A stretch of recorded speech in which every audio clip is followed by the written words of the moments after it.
Amis des sources metteurs, bonjour. Il y a quelques temps, je vous ai déjà fait une vidéo pour vous présenter le SMU 2450 là, de chez Kesley. Et je vous avais promis de vous montrer quelques applications pratiques. Et c'est ce que je vais faire aujourd'hui. Nous allons regarder en particulier les possibilités de traçage des caractéristiques tension-courant de différents composants. Et voir que voilà, c'est un outil très utile déjà pour ce genre de caractérisation. Et voilà, je vais vous montrer des démos faites par Sirob, et aussi en utilisant un petit kit de démo qui est fourni aussi par Kesley pour pouvoir facilement voir ce que peut faire cet appareil. Alors regardons déjà un premier essai. Alors tiens, là je l'ai lancé avec un composant un peu bizarre qu'on appelle une diode tunnel, et on peut voir là un graphe qui est relativement étrange et qui est dû en fait à une caractéristique des diodes tunnels qui ont à un moment donné une résistance dynamique négative, ce qui explique un petit peu ces allers-retours un petit peu bizarres. Mais voilà, c'est un composant, je vous en parlerai plus un de ces jours. Enfin voilà, là c'est des diodes tunnels que j'ai trouvé en Russie, du New Old Stock. Et voilà, on peut voir que des fois on peut avoir donc des graphiques un petit peu bizarres. Si on veut regarder quelque chose de plus standard, par exemple, ça peut être intéressant de regarder justement une diode. Et là, j'ai une diode Schottky, une AN5818, qui est censée tenir jusqu'à, je veux dire, 30 volts. Et là, on va pouvoir justement faire la courbe en inverse, en fait, pour regarder justement les limites. Alors, pour faire ça, comme on peut faire, on va voir, c'est très simple à faire.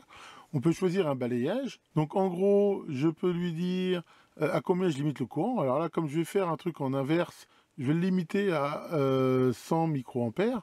Parce que, je veux dire, normalement, en avalanche, c'est pas fait pour tenir énormément. Voilà. Abort on limit, ça veut dire, est-ce que quand je vais dépasser la limitation de courant, je m'arrête?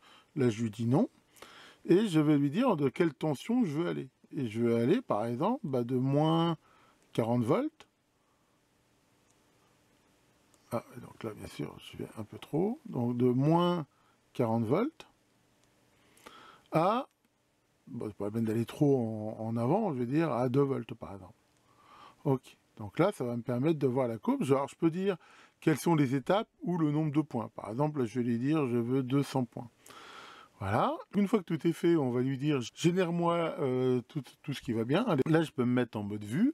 Et je vais lui dire, voilà, au niveau des échelles, par exemple, je veux que ça soit complètement automatique. Et je lui dis, vas-y, trace-moi la courbe. Voilà. Donc là, pareil, on voit aussi quelques aberrations tant qu'on est en mode seulement avalanche. Puis il faut regarder. Par contre, il faut faire très attention aux échelles. À mesure où c'est automatique, là, on voit, mais c'est des variations très très faibles. Et voilà. Là, maintenant, on peut voir que ça s'est considérablement changé. Dans la mesure où on a des échelles automatiques, il faut bien regarder ce qu'on voit. Et là, on voit que ma diode, je l'ai mis à l'envers, en fait. C'est pour ça que la courbe, elle est un petit peu bizarre. C'est pas grave, je vais la remettre à l'endroit. Et on va avoir un sens plus logique. Et voilà. Là, pour le coup, on voit quelque chose de super intéressant. On voit donc l'évolution en fonction de la tension. Donc là, on part à moins 40 volts. Et on voit que commence en fait à avoir de la fuite. Alors, il ne faut pas oublier que j'ai énormément limité le courant. Mais voilà, on voit bien que, je veux dire, en dessous de 30 volts, là, le courant, je veux dire, augmente. Et après, là, elle passe. Si on regarde là maintenant à cet endroit-là, on voit qu'on passe dans le mode passant. On a bien là cette courbe qui fait qu'à partir de sa tension de seuil, qui est assez faible, on voit là de l'ordre de 0,33 volts avec une diode Schottky. Et là, on voit très bien maintenant, ici, pareil, on voit que l'avantage c'est que c'est complètement tactile. Et là, on peut voir cette partie là qui fait que voilà, quand elle passe en dessous, on va dire, de sa tension inverse, on a ici cette augmentation qui, au moment, baisse parce que j'ai limité le courant. On pourrait regarder qu'est-ce que ça fait si je le limite moins le courant. Bon, je pense pas que ça va tuer la diode. Si on se met par exemple là la limite à, je sais pas,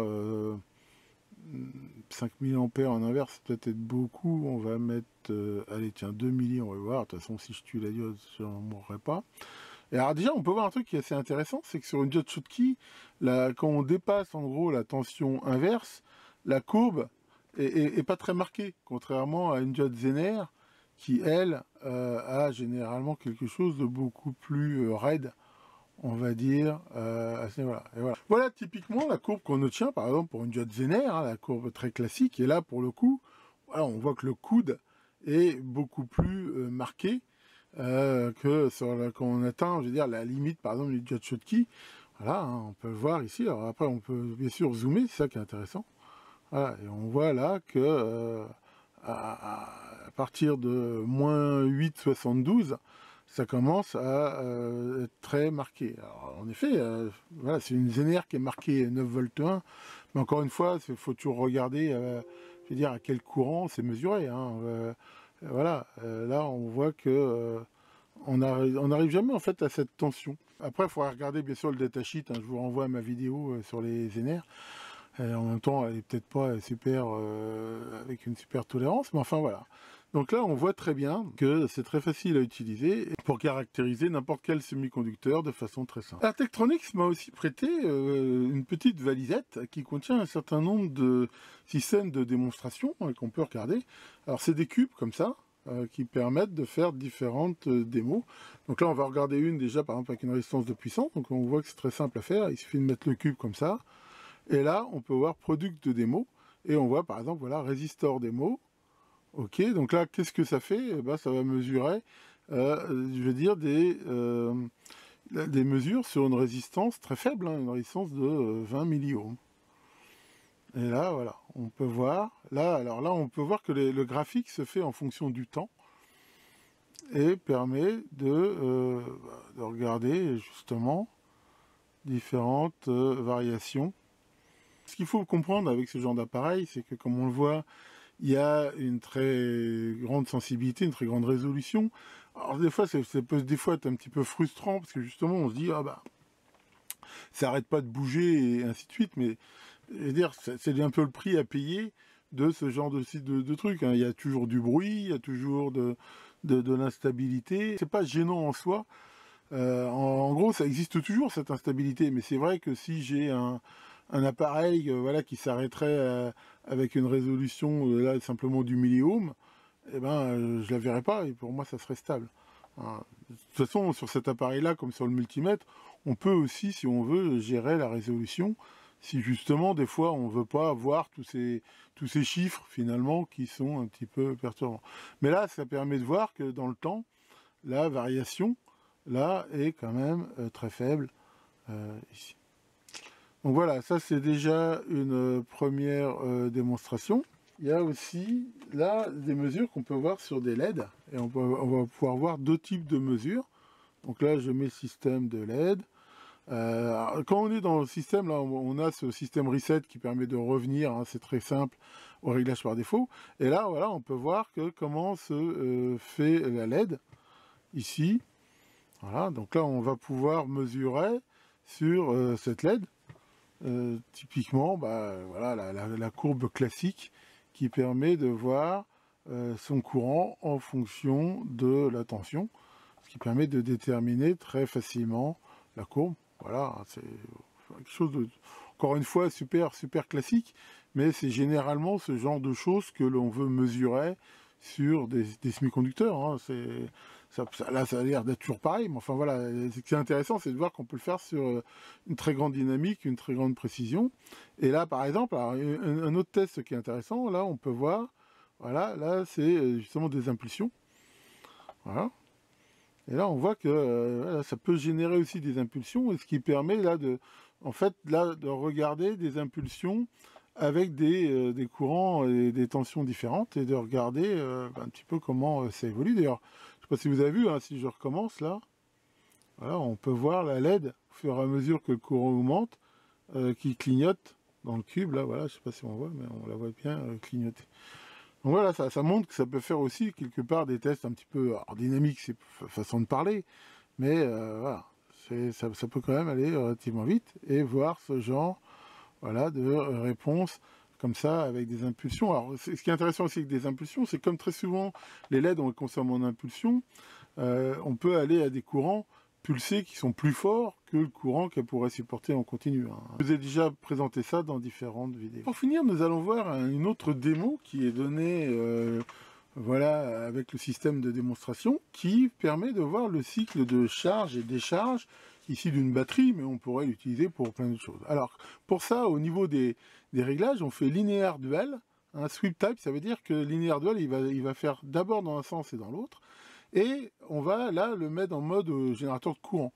Donc là, ça veut dire que je vais commencer par moins 5 microampères jusqu'à 5 microampères. Ça veut dire que elle va d'abord marcher en charge électronique, c'est-à-dire qu'elle va tirer 5 microampères sur la batterie, et derrière, elle va fonctionner en mode recharge. Donc là, combien de points je veux? 250. Voilà, je veux limiter la tension à 5 volts, et comme d'habitude, je lui dis que si ça dépasse, il ne s'arrête pas. Donc là, j'ai généré ici les points. Voilà, ce qui fait que maintenant, quand je vais aller toujours comme d'habitude en View, j'ai qu'à faire Start et on va voir directement ici la courbe, voilà, qui se génère. Donc là, il sweep déjà dans un premier sens. Voilà. Et arrivé au bout, il va bien sûr le faire dans l'autre sens.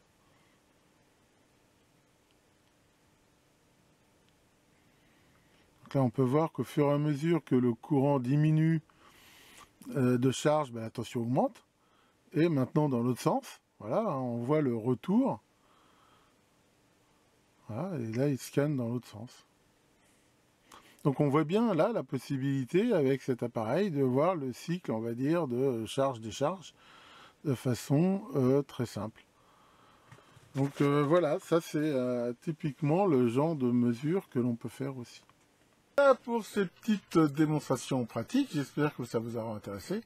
Et je pense que je ferai encore une autre vidéo, tant que j'ai la chance de pouvoir disposer de cet appareil, que je vous montrerai dans quelques temps. Tiens Maurice, ça va Maurice? Oui, qu'est-ce que tu fais? T'as l'air encore d'avoir un petit peu bu là. Mais tu sais, je sais qu'avec le confinement, il y a beaucoup qui noient leur chagrin dans l'alcool, mais enfin quand même, tu bois comment toi? Régulièrement ou occasionnellement? Occasionnellement, mais les occasions sont régulières. C'est mince, là. Que le grand Kessler vous fasse de belles courbes et à très bientôt pour de nouvelles vidéos.